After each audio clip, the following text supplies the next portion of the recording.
औज़ुबिल्लाहि मिनश्शैतानिर्रजीम बिस्मिल्लाहिर्रहमानिर्रहीम रब्बी इश्रह ली सदरी वयस्सिर ली अमरी वाहलुल उक़दतम मिन लिसानी यफ़क़हू क़ौली सदक़ल्लाहुल अज़ीम। कल हमने क्वेश्चन नंबर 339 तक पढ़ा था।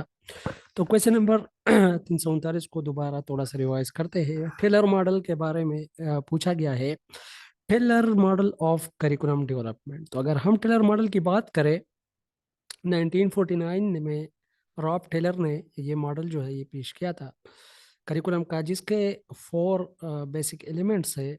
और रॉब टेलर जो है, इनके मॉडल को रेशनल मॉडल और डिडक्टिव मॉडल भी कहा जाता है, इसीलिए कि इसका जो स्टार्ट होता है वो ऑब्जेक्टिव्स से होता है। तो ऑब्जेक्टिव्स मीन कि इट्स स्टार्टिंग डिडक्टिवली। ठीक है, अगर हम डेटा से स्टार्ट लेते तो फिर हम उसको इंडक्टिवली कह सकते थे, लेकिन चूंकि हम ऑब्जेक्टिव से स्टार्ट लेते हैं तो that's why we call it deductive, और इसको रेशनल मॉडल भी कहते हैं। ठीक है, तो Tyler curriculum model is also called rational and deductive model which was given at 1949 having 4 elements: formulation of objectives, ये बहुत ज़्यादा इंपॉर्टेंट है, ये जो 4 एलिमेंट्स है: formulation of objectives, selection of content, organisation of content and evaluation. ठीक है, मीड्स ने जो दिए थे करिकुलम के 4 एलिमेंट्स, तो वो थे objectives, then selection of content, मतलब कंटेंट वो बेसिकली थे objectives, content, pedagogy and evaluation. ठीक है, लेकिन थोड़ा सा इसमें डिफरेंस है। इसमें ये जो कंटेंट है ये 2 मरतबा है। फर्स्ट इसकी सिलेक्शन होती है, उसके बाद इसकी ऑर्गेनाइजेशन होती है। ठीक है, तो इसमें और मीट्स के एलिमेंट्स में बस यही थोड़ा सा डिफरेंस है। अच्छा जी, क्वेश्चन नंबर 340 है, व्हाट इज पीरियलिज्म? पीरियलिज्म क्या है? तो मैंने इसका स्लोगन लिखा है, permanency is more real than change. चूंकि जब हमारे पास प्रेगमेटिज्म जो है वो आया, तो प्रेगमेटिज्म ने बेसिकली बात की, जो कि एक जनरल फिलॉसफी है, तो उन्होंने बात की चेंज की, कि change is the essence of life. ठीक है, इंसान के अंदर अगर चेंज ना हो तो फिर जिंदगी बेमानी है। ठीक है, चेंज लानी जानी चाहिए। चेंज जो है इंसान को डेमोक्रेटिक वैल्यूज़ के तहत जो है वो एडॉप्ट करने चाहिए। इंटीग्रेशन की बात करते हैं, democracy in the education and democracy in the society की बात करते हैं। ठीक है, तो इसीलिए ये जो पीरियलिज्म है बेसिकली ये थोड़ा सा रिस्पॉन्स भी है उसी प्रोग्रेसिविज्म फिलॉसफी की, जो कि चूंकि प्रेगमेटिज्म और प्रोग्रेसिविज्म फिलॉसफीज दोनों जो है एक दूसरे से मिलते जुलते हैं, लेकिन प्रोग्रेसिविज्म फिलॉसफी जो है ये स्पेसिफिकली एजुकेशन को एड्रेस करती है, जबकि प्रेगमेटिज्म फिलॉसफी जो है ये हमारे पास just as a general philosophy है।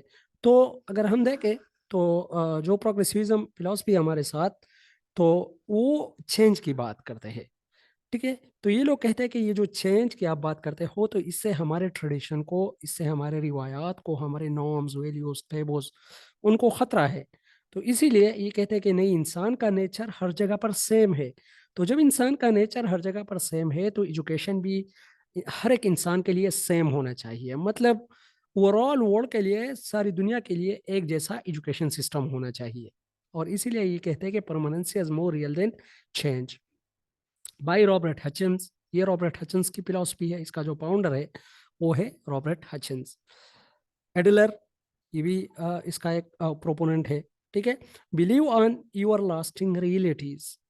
ठीक है, बेसिकली पीरियलिज्म का मतलब भी है यूर लास्टिंग, ना खत्म होने वाला, दाइम कायम रहने वाला, हमेशा रहने वाला। ठीक है, तो ये क्या कहते हैं, they says that human nature is same so education shall be same everywhere. ये बहुत ज्यादा इंपॉर्टेंट है, इसका मेन जो थीम है वो यही है।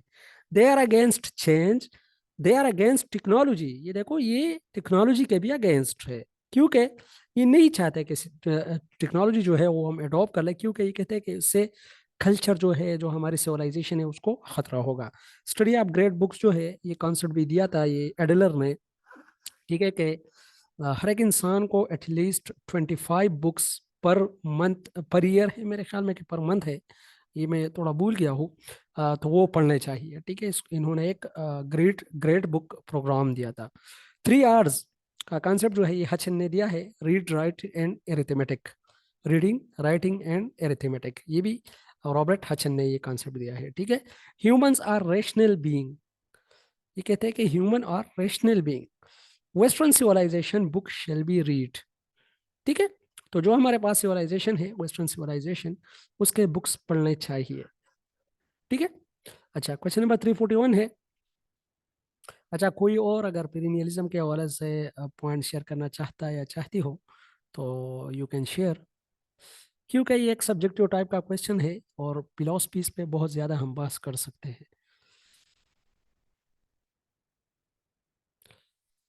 अच्छा, माशाल्लाह बहुत न्यू स्टूडेंट्स भी हमारे ग्रुप में आ रहे हैं। Welcome to all new members. Afiya, Shahzad, Narjis, मेरे ख्याल में नरजिस लिखी है, वो नरजिस है कि नरगिस है। तो जितने भी न्यू कॉमर्स है तो मोस्ट वेलकम। अच्छा, और तो मेरे ख्याल में वही है, आतिक साहब भी है मेरे ख्याल में, most welcome to all of you. अच्छा जी। सर पेरिनिज्म के बारे में आप पूछ रहे थे कि कोई अगर जी जी जी, कुछ बिल्कुल करना। बिल्कुल, यू कैन शेयर। अच्छा सर, आपने भी बहुत अच्छा एक्सप्लेन किया इसको। और ये ना कि कहते हैं कि ये student should be taught the words permanency through structural study। ठीक है, अच्छा एक तो आपने इसका जिक्र किया। Human being are essentially the same, education should be the education should be essentially the same for everyone. तो ये भी यस इनका एक यस। दूसरा स्लोगन है। एक और है, मैंने इसका रटा लगाया था सर, इसलिए मैं आपको बता रहा हूँ। अच्छा अच्छा। Uh, the, the function of man as a man is the same in every age and in every society, since it results from his nature ji as ji. a man।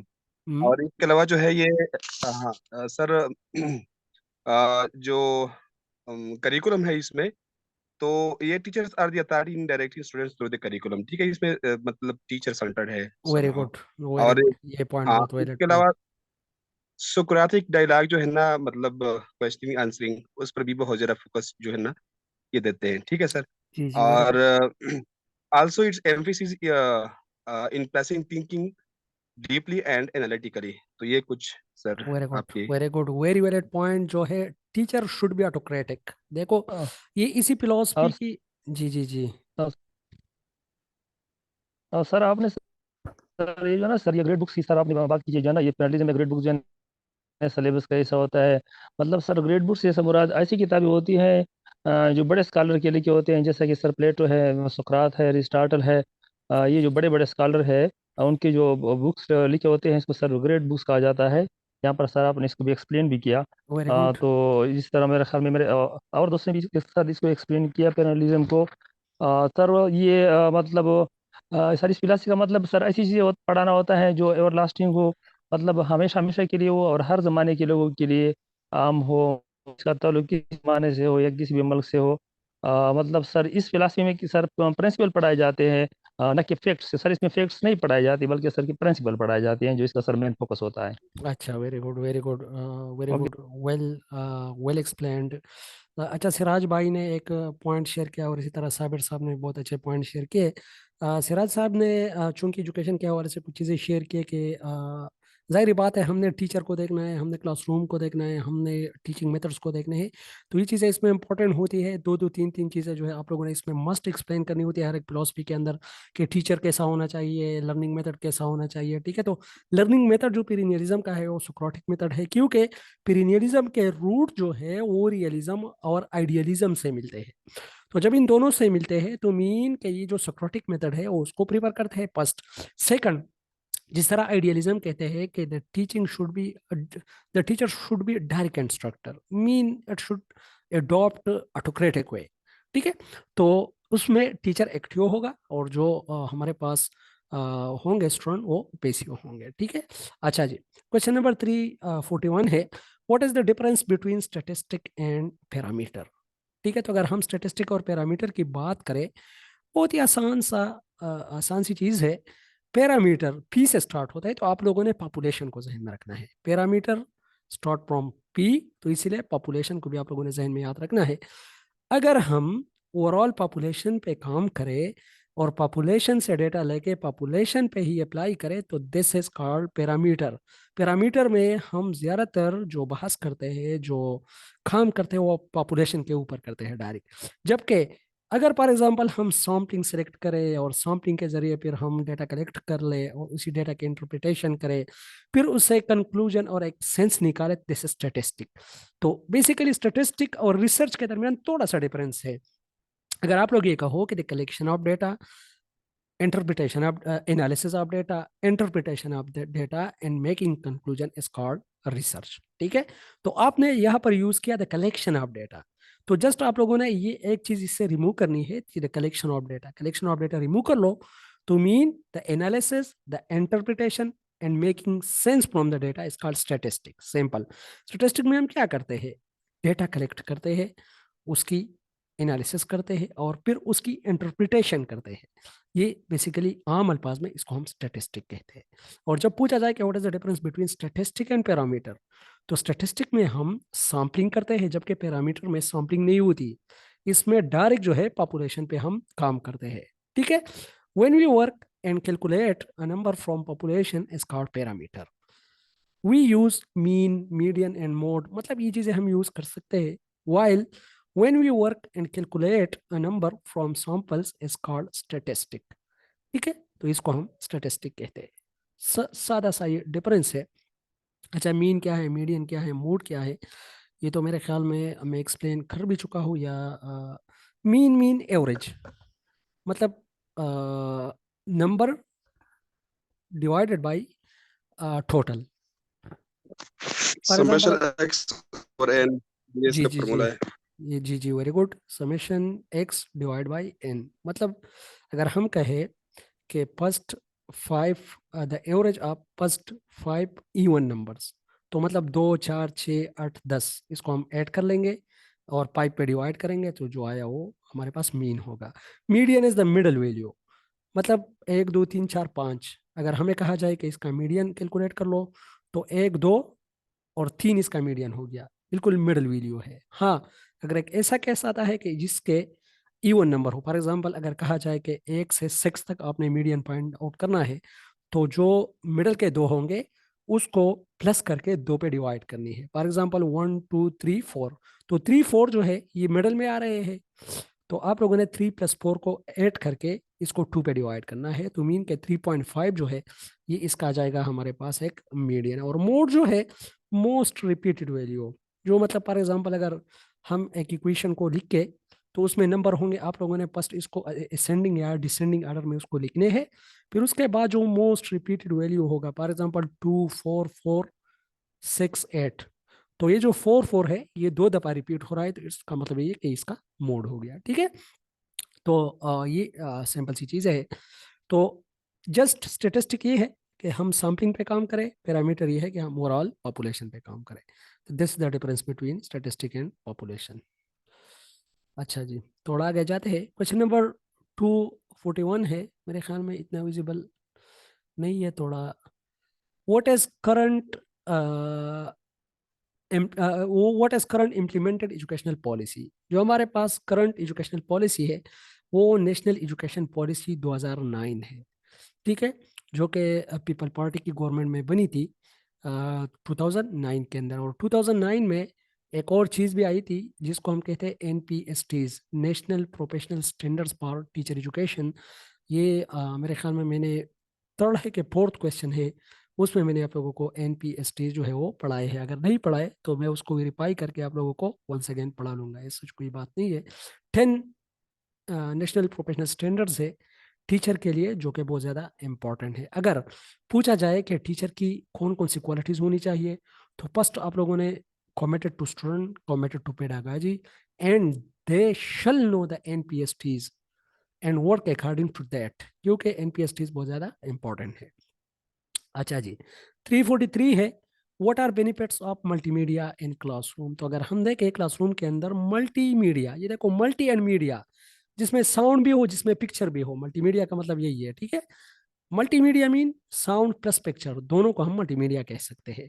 Deeper understanding बंदे की बच्चे की develop हो जाती है, real picture आ जाता है, create interest, clear होता है, can easy access and fast delivery. जिस तरह अभी जो है मैं आप लोग को डिलीवर कर रहा हूँ, आप लोग पढ़ रहे हो, तो किसी तरह मतलब बिल्कुल इजीली आप लोग जो है आराम से सुन रहे हो, बिल्कुल बिल्कुल इजीली आप लोग इसको एक्सेस कर रहे हो अपने घर से।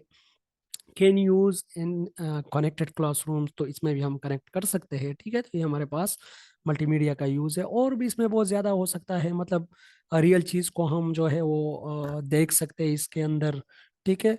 या फॉर एग्जांपल एक ऐसी चीज़ है, अगर फॉर एग्जांपल आ जाता है कि जो है आप लोगों ने एक लाइन देखनी है, और लाइन पे जो है आप लोगों ने कुछ लिखने हैं, तो अभी अगर बच्चों को हम इस तरह का कि एक जो है सिमुलेशन बनाए, या हम इस तरह कर ले कि जो एक वीडियो डाउनलोड करके उसको चलाए, तो मीन के रियल चीज़ जो है वो उनको देख के वो क्या करेंगे, उसमें एक इंटरेस्ट शो करेंगे, और अपनी जो नॉलेज है, लर्निंग है, वो इन्हेंस करेंगे, ठीक है।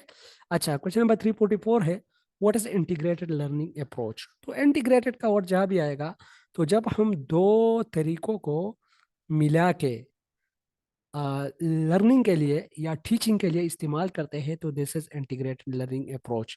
फॉर एग्जांपल हम lecture method plus demonstration method, दोनों को हम कंबाइंड यूज कर रहे हैं, तो this is integrated learning approach.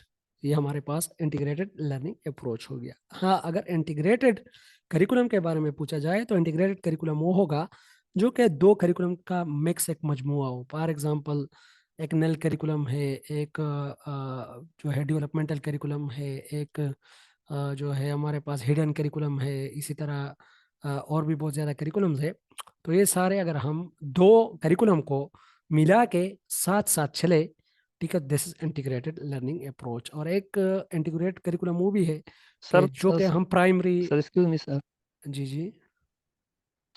Sir ये इंटीग्रेट सर दो से ज्यादा नहीं कर सकते, मतलब सर ये तो मतलब हम दो से भी ज्यादा कर सकते हैं, मतलब मेरा सर ये है कि तीन या चार।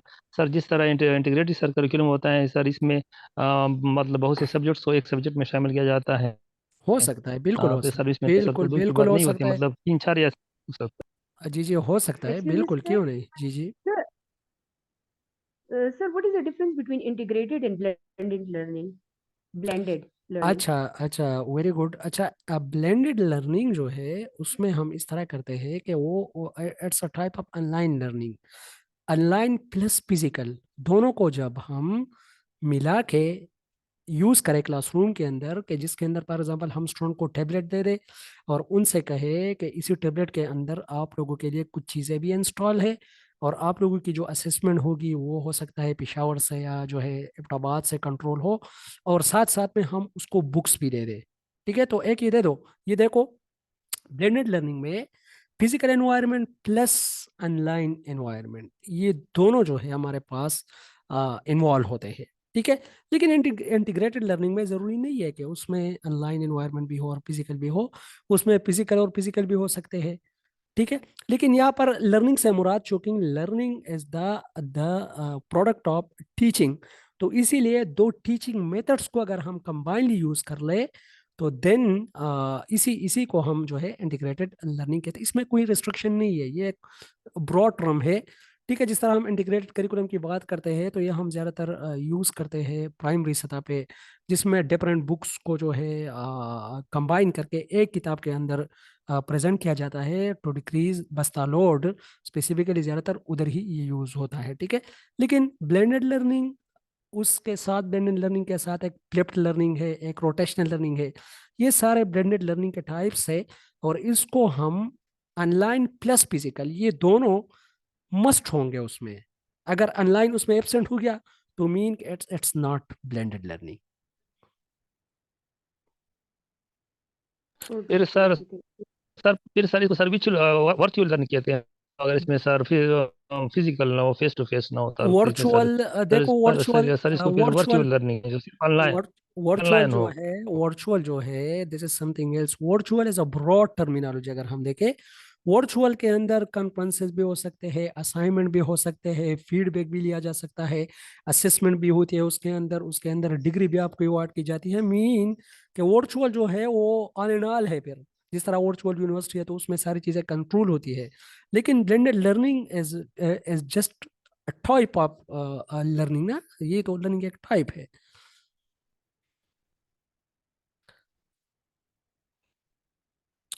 अच्छा जी, हाउ विल यू अप्लाई री एनफोर्समेंट इन क्लासरूम, बहुत ही ज़्यादा इंपॉर्टेंट क्वेश्चन है। क्लासरूम के अंदर अगर ये क्वेश्चन इसी तरह पूछा जाए कि what are the behaviour modification technique in the classroom, कि किस तरह आप लोग क्लासरूम के अंदर बिहेवियर मॉडिफिकेशन करते हो, तब भी आप लोगों ने री एनफोर्समेंट उसमें इंक्लूड करनी है। री एनफोर्समेंट का मतलब है टू स्ट्रेंथन अ बिहेवियर और to strengthen one behaviour because of other. तो हम किस तरह करते हैं री एनफोर्समेंट के अंदर, हम जो है इसमें कॉन्सिक्वेंसेस को देखते हुए जो है फॉर एग्जांपल एक बच्चा जो है क्लासरूम के अंदर एक अच्छा काम करता है या सबक जो है ठीक करता है, तो हम उसको रिवार्ड देते हैं या हम स्टूडेंट से क्लैपिंग करवाते हैं। तो जब वो मोटिवेट होता है तो उसकी जो ये बिहेवियर है उसमें स्ट्रेंथन होना शुरू हो जाएगी वहां से। ठीक है, तो दिस इज द री उसको एनफोर्समेंट। पॉजिटिव नहीं कहते? जी हाँ, री एनफोर्समेंट पॉजिटिव भी हो सकते हैं और नेगेटिव भी हो इसको सकती है, लेकिन दोनों स्ट्रेंथन नेगेटिव। के लिए, हाँ हाँ बिल्कुल, दोनों दोनों स्ट्रेंथन करने के लिए ही है। मैंने आप लोगों को कहा था कि याद, जैसे रिवॉर्ड। सर सर दोनों सर स्ट्रेंथ करने के लिए किए जाते हैं, मतलब अगर पॉजिटिव और नेगेटिव दोनों का मतलब फायदा होता है, नुकसान सर नहीं होता। बिल्कुल बिल्कुल, दोनों का मतलब तो है ये रिवॉर्ड और स्ट्रेंथन का। पनिशमेंट दोनों हो सकती है। यस यस, पनिशमेंट जो है इसका अपोजिट फिर। नहीं, पनिशमेंट नहीं हो सकती। किसी ने कहा कि पनिशमेंट, इसमें पनिशमेंट नहीं है, वो एक अलग जी चीज है। नहीं ये सर, देखो, मैं सर, मेरा तो मैं मतलब है सर, बिहेवियर को डिक्रीज करने के लिए ना, ये जी तो जी, इंक्रीज कर रहा है ना सर। नहीं सिराज साहब, मेरे ख्याल में जी सर, जीबुन्निसा रीइंफोर्समेंट साहिबा ने जी मैंने कहा। जी सर, मैंने कहा। जी जी जी, सर, रीइंफोर्समेंट डजंट मीन के रिवॉर्ड एंड पनिशमेंट यानी दोनों हो। रिवॉर्ड नहीं नहीं रिवॉर्ड भी नहीं हो नहीं और पनिशमेंट भी हो। फॉर नहीं, इसमें एग्जांपल, पनिशमेंट नहीं रिवॉर्ड आती। अच्छे काम के लिए और पनिशमेंट। नहीं देखो, री सर एनफोर्समेंट के अंदर सर पनिशमेंट ये इंक्लूड है।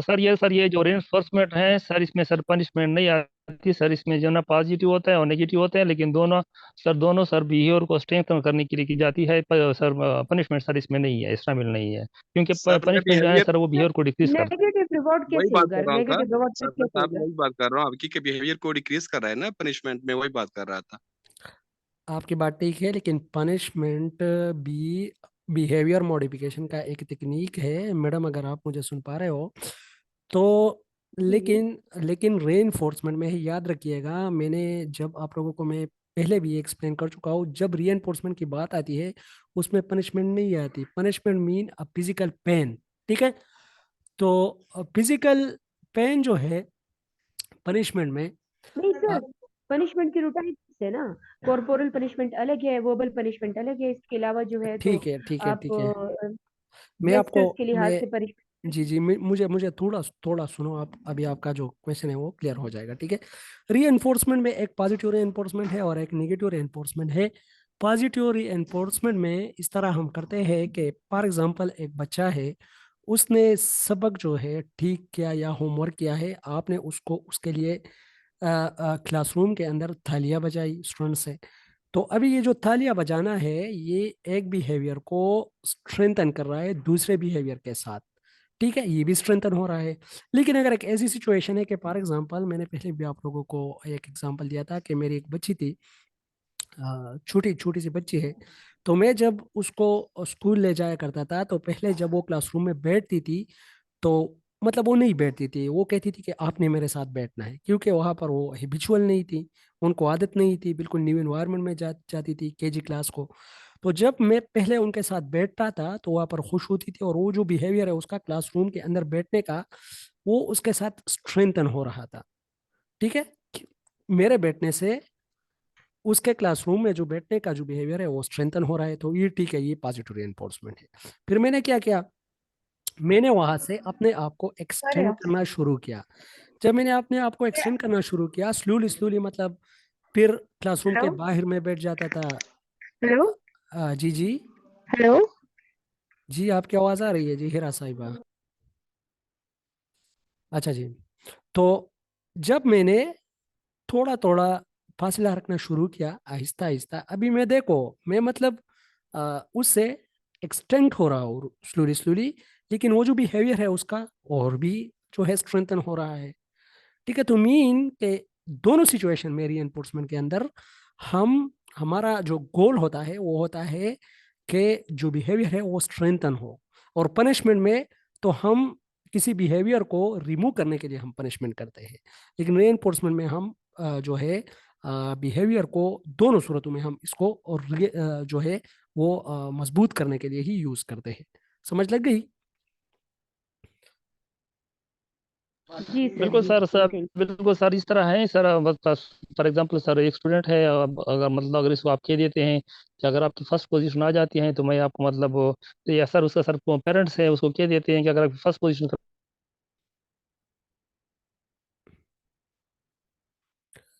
पढ़ने के लिए मतलब किसी को ज्यादा उसकी परफॉर्मेंस एफिशिएंसी ज्यादा हो जाएगी। लेकिन सर अगर इसका नेगेटिव रिजल्ट आ जाता है, उससे जो उसकी पढ़ाई पढ़ाई मुतासिर हो जाती है, तो फिर वो क्या करता है सर, ये पॉजिटिव जो है ये रिइंफोर्समेंट है। जी अगर जी सर जी। उसके पढ़ाई पर असर हो जाता है तो फिर वो क्या करता है, उससे वो टेबलेट दोबारा ले लेता है अच्छा, आपकी आवाज़ बीच में ड्रॉप हो जाती है, किसी और की कोई इशू रिइंफोर्समेंट, है? क्योंकि वो बिहेवियर को जी जी स्ट्रेंथन, तो बिहेवियर को स्ट्रेंथन करने के लिए दिया था, जब दोबारा उसे ले रहा है तो बिहेवियर को स्ट्रेंथन करने के लिए दे रहा है। जी ठीक जी है। जी। Very good, very good. अच्छा जी, आते हैं क्वेश्चंस की तरफ। How will you apply reinforcement in classroom? As reinforcement is the strengthen of behaviour through consequences, so we can strengthen the acceptable and desirable behaviour. ये देखो, फॉर एग्जांपल एक student के अंदर एक ऐसा बिहेवियर है जिसको हम स्ट्रेंथन करना चाहिए तो रीएनफोर्समेंट के जरिए कर सकते हैं। लाइक रीडिंग, मतलब स्पेल में कुछ मिस्टेक है, sorry for it.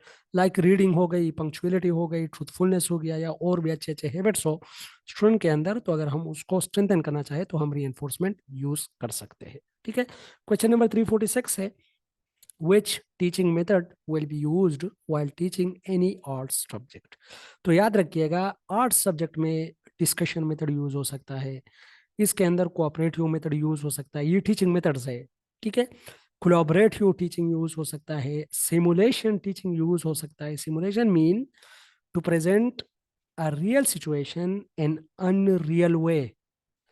For example हम जो है कार्टून वगैरह में, या जिस तरह ये अर्थोग्रल ड्रामा जिस टीवी पर चलता था, तो ये भी एक सिमुलेशन था उसी टाइम का जो कल्चर था, और उसी टाइम के जो जितने भी टेक्निक्स और जितने भी जंग वगैरह होते थे, तो स्पेसिफिकली उसके कल्चर को ही रिप्रेजेंट कर रहा है, तो दिस टाइप ऑफ सिमुलेशन। ठीक है, ड्रिल ड्रिल मीन रिपीटिशन, बार बार प्रैक्टिस करना, बार बार रिपीटिशन करना। ठीक है, रिसाइटेशन भी हम कर सकते हैं, रोल प्ले जो है ये भी कर सकते हैं, लेकिन इसमें हम डिमॉन्स्ट्रेशन मेथड यूज नहीं कर सकते। इसमें हम जो है एक्टिविटी बेस्ड लर्निंग जो है वो आर्ट में ज़्यादातर यूज नहीं कर सकते। ठीक है, या जो है हम इसके अंदर कोई प्ले वे मेथड जो है वो भी इतना ज़्यादा यूज नहीं कर सकते, क्योंकि कुछ थ्योरी टाइप का सब्जेक्ट है, तो ये मेथड जो है इसके लिए बेस्ट है। Discussions, cooperative, simulation, drill, recitation, role play, etcetera. अच्छा, क्वेश्चन नंबर 347 है, differentiate between LOTS and HOTS, lower order thinking skills and high order thinking skills. अगर हम ब्लूम टेक्सोनॉमी कॉग्निटिव डोमेन के जो लेवल्स है उसको पढ़े, तो बेसिकली जो फर्स्ट दो है हमारे पास, नॉलेज एंड कंप्रिहेंशन, ये आते हैं लॉट्स के अंदर। उसके बाद जो है हमारे पास एप्लीकेशन, एनालिसिस, सिंथेसिस एंड इवोल्यूएशन, ये चार जो है ये हमारे पास आते हैं हॉट्स के अंदर, हाई ऑर्डर थिंकिंग स्किल्स।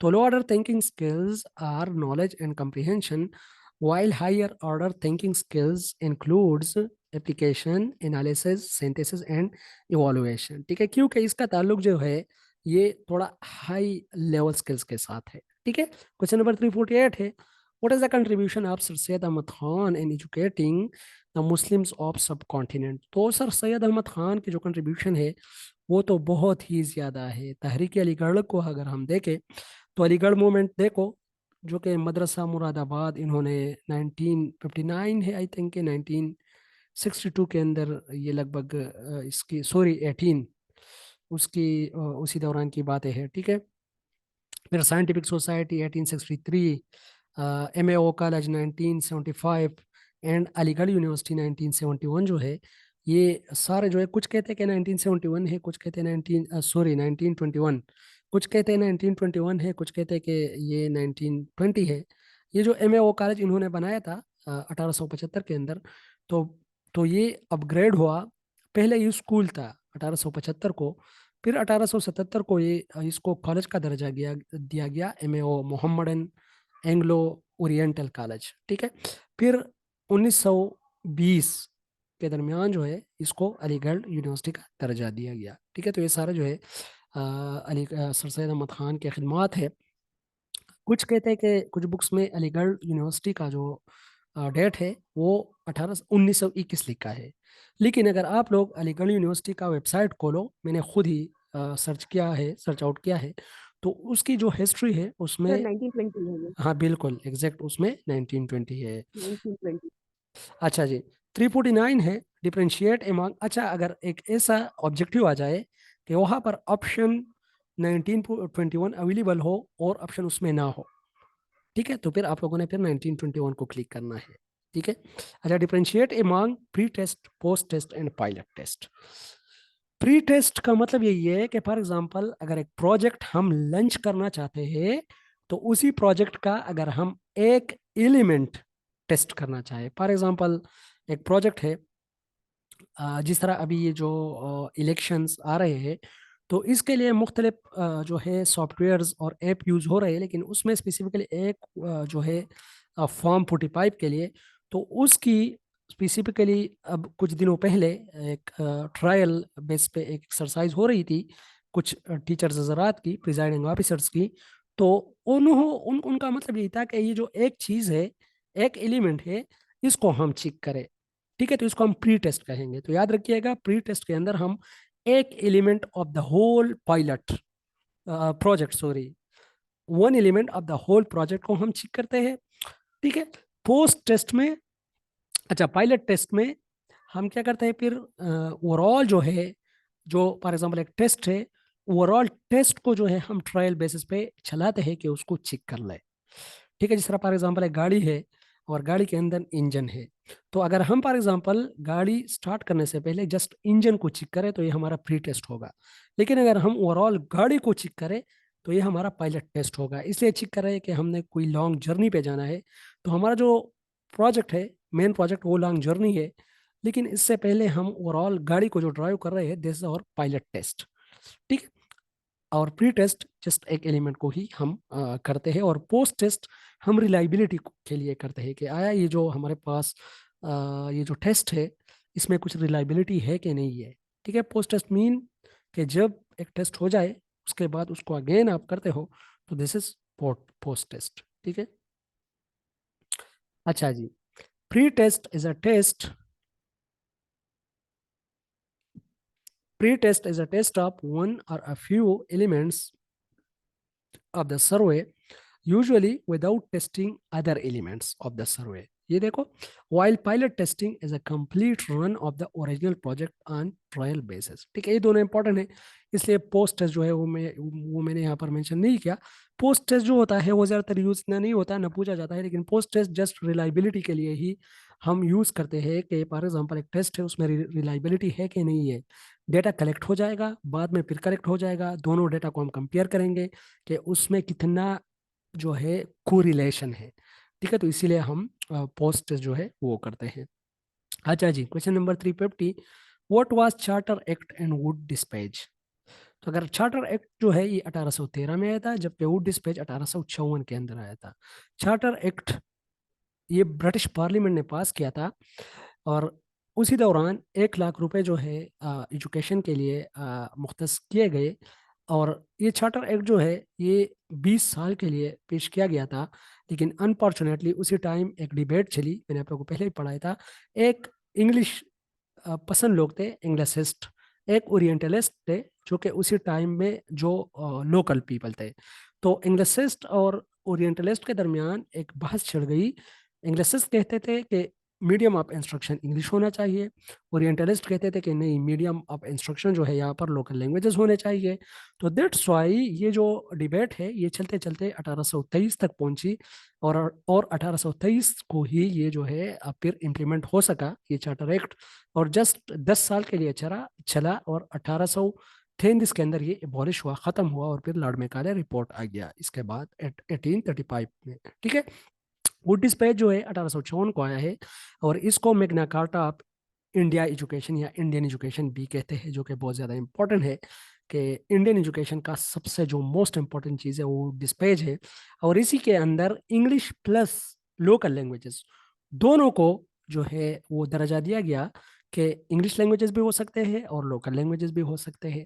ठीक है, फिर वुड डिस्पैच में 3 यूनिवर्सिटियाँ जो है उनके बनाने की रिकमेंडेशन भी दी गई 1857 के अंदर, बम्बई, मद्रास एंड कलकत्ता। ये जो यूनिवर्सिटी थी 3, इसकी भी मंजूरी दी गई। ठीक है, जो कि बाद में बन गई, और डीपीआई ऑफिस जो है वो भी इसके अंदर ही इस्टेब्लिश हो गए। ठीक है, तो डीपीआई ऑफिस क्या है, आप लोग भी थोड़ा इस पे सर्च कर लो कि डीपीआई का डीपीआई ऑफिस का काम उसी टाइम जो है वो किया था। ठीक है, The Charter Act was passed by British Parliament in 1813. The main objective were proliferation of English and preaching of Christianity.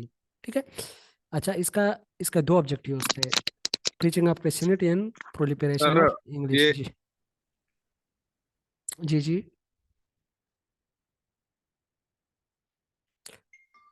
जी सिराज भाई।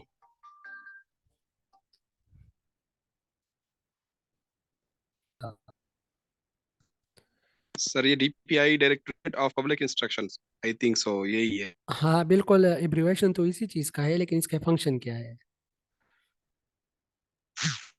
अच्छा, फंक्शन हाँ का तो मैं मुझे नहीं फंक्शन पता। अच्छा अच्छा जी, चलो इसको थोड़ा सर्च कर लेंगे कि इसके फंक्शन क्या थे उसी टाइम में ना। बोर्ड ऑफ कंट्रोल को जो है ये इसका नाम चेंज करके ये डीपीआई ऑफिस में चेंज किया गया, और मेरे ख्याल में ये जो ऑफिस था ये लाहौर में बना दिए गए थे, जो कि आजकल भी जो है मौजूद है। अच्छा जी, तो इसके मेन ऑब्जेक्टिव होते हैं proliferation of English and preaching of Christianity. ठीक है, एंड दिस, और ये जो 2 ऑब्जेक्टिव है ये लॉर्ड मैकाले रिपोर्ट के भी थे। ठीक है, एंड दिस, और इसमें क्या किया गया, 1 lakh rupees budget were allocated for education. Wood dispatch was given by Charles Wood in 1854. Under this, 3 universities has been recommended at Calcutta, Bombay, and Madras. DPI offices were established by abolishing Board of Control. It's also called Magna Carta of Indian Education, of India Education. ठीक है, अच्छा, question number 351 है, what is item analysis. Item क्या होता है, किसी भी test के अंदर, चाहे क्वेश्चन हो, चाहे स्ट्रीम हो, चाहे डिस्ट्रिक्टर हो, चाहे उसके ऑप्शन हो, हर एक चीज को आइटम कहते हैं। ठीक है, तो जब हम उसके एनालिसिस करते हैं, this is called item analysis. ठीक है, एनालिसिस से हमें डिस्क्रिमिनेशन पावर का पता चलता है, फिजिबिलिटी इंडेक्स का पता चलता है कि ये टेस्ट जो है ये कितना जो है इफेक्टिव है, इसमें जो है कितने लायक स्टूडेंट जो होंगे वो कहाँ पर फॉल करेंगे, जो हमारे पास एवरेज स्टूडेंट होंगे वो कहाँ पर फॉल करेंगे। तो ये सारी चीजें जब हम इसकी एनालिसिस करते हैं, this called item analysis. A general term referring to a question, problem, choice, option, correct answer, scoring schemes and outcomes used in a test, while item analysis mean to analyze an item whether it's fulfilling the objective of the test or not। ठीक है, मतलब हम ये देखना चाहे कि ये जो टेस्ट का ऑब्जेक्टिव है आया इसको फुलफिल